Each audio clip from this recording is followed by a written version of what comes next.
विवाह का मतलब होता है आपके विचारों की हंसी नहीं उड़ना चाहिए। आपके माता पिता ने जो संबंध जमाया है, आपके माता पिता ने जो संबंध बनाया है, उसकी हंसी नहीं उड़ना चाहिए। यहां कितने लोग बैठे हैं जिनके घर में बेटियों ने जन्म लिया है? जरा हाथ उठाइए। जिनके घर में बेटी हो वो हाथ उठा दीजिए। सबके घर में है, रखिए। एक बेटी के बाप से पूछना, बेटी की माता से पूछना, जिस दिन बेटी का जन्म लेती है उसके 15 से 20 दिन के अंदर माता पिता बेटी का कुछ पैसा बैंक में जमा कर देते हैं, जिससे इसकी एक एफडी करा देंगे तो इसकी एजुकेशन अच्छी हो जाएगी। बोलो सही है गलत है? या थोड़ा पैसा 2-2 रुपए माता पिता उसका जमा करना प्रारंभ कर देते हैं। बोलो करते कि नहीं करते? थोड़ा थोड़ा। अब मेरे घर में बेटी आ गई है, इसकी पढ़ाई भी कराना है, उसकी एजुकेशन भी है, उसका ये काम भी है, तो थोड़ा थोड़ा पैसा हम उसको जमा करते जाएं। 2-2 रुपए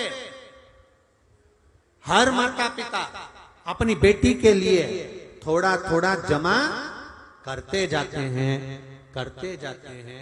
ये बेटी को भी मालूम है कि मेरे माँ बाप ने मेरे लिए 2-2 रुपए जमा करे हैं, पूंजी जमा करी है, जिससे मेरी शादी अच्छी हो जाए, मेरा परिवार अच्छा मिल जाए, मेरा घर अच्छा मिल जाए और मेरा सब कार्य अच्छा हो। मेरे माता पिता ने कितनी आस लगाई कि बचपन से अभी तक 2-2 रुपए जमा कर कर मेरी शादी की व्यवस्था करी है। अब वो माता पिता इतने सोच कर, इतने विचार कर 2-2 रुपए जोड़ते रहे और मालूम पड़े बेटी माता और पिता के विचारों पर पानी फेर दे और किसी अन्य लड़के को पसंद कर कर उससे विवाह कर ले। जो 2-2 रुपए माता पिता ने जोड़े हैं वो बद्दुआ नहीं देंगे माता पिता। और शिव महापुराण की कथा कहती है, जिस माता पिता ने तेरे जन्म से आस लगा ली थी ऐसी शादी करेंगे, ऐसा पढ़ाएंगे, मेरी बेटी को डॉक्टर बनाऊंगी, मेरी बेटी को इंजीनियर बनाऊंगी, मेरी बेटी को सीए बनाऊंगी, मेरी बेटी को डॉक्टर, कलेक्टर, एसपी, डीएसपी ये बनाऊंगी, मेरी बेटी को जज बनाऊंगी। जिस माता पिता ने 2-2 रुपए जोड़कर विचार कर कर तेरे लिए सोच कर मर गए, सोच कर उन्होंने जिंदगी निकाल दी, वो माता पिता के अरमानों पर जो बेटी गलत लड़के से विवाह कर कर शादी कर लेती है, उसकी जिंदगी में एक समय ऐसा आता है कि वो 2-2 रुपए से भी मोहताज हो जाती है। ये निश्चित है। फिर चाहे किसी भी महाराज के पास चले जाना, अरे महाराज हम बड़े दुखी हैं, हमारी पत्री का देखकर बताओ कि कारण क्या है। तो महाराज नहीं कहेंगे कि तुमने लव मैरिज शादी कर ली, महाराज नहीं कहेंगे कि तुमने कोर्ट मैरिज शादी कर ली।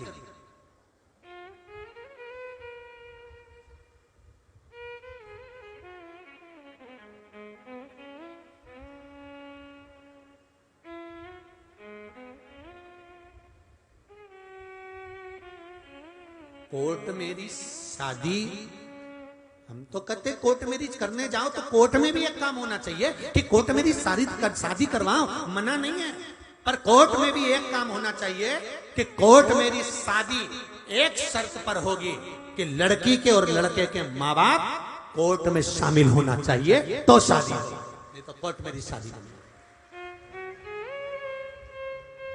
जिस माँ बाप ने अपनी पूरी जिंदगी गवा दी, उस माँ बाप से तो पूछो। लड़का और लड़की कोर्ट में खड़े हो गए, तुमने सिग्नेचर करवाया, शादी कर दी।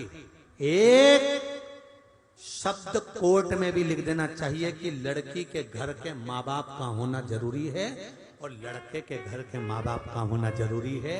इनने गर्भ में रखकर पाल पोस कर बड़ा करा है, उसकी हाय कितनी निकलेगी, कितनी बद्दुआ निकलेगी, कितने दुखी होगे, तो क्या तुम सुखी हो जाओगे?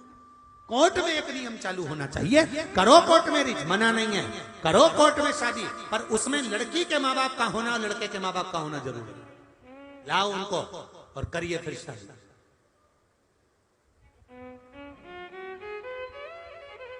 कितने अरमानों पर पानी फेरा है,